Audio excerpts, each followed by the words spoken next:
Welcome back to another technical deep dive here in the debug zone. Today we're tackling a big question and breaking it down with us from other users. Hopefully this clears up some misconceptions and helps you get the answer you need. So buckle up, stay a little curious, and let's jump right in.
And that's a wrap.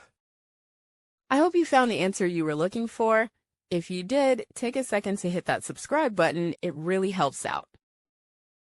And let me know in the comments which solution worked best for you. See you next time in the debug zone.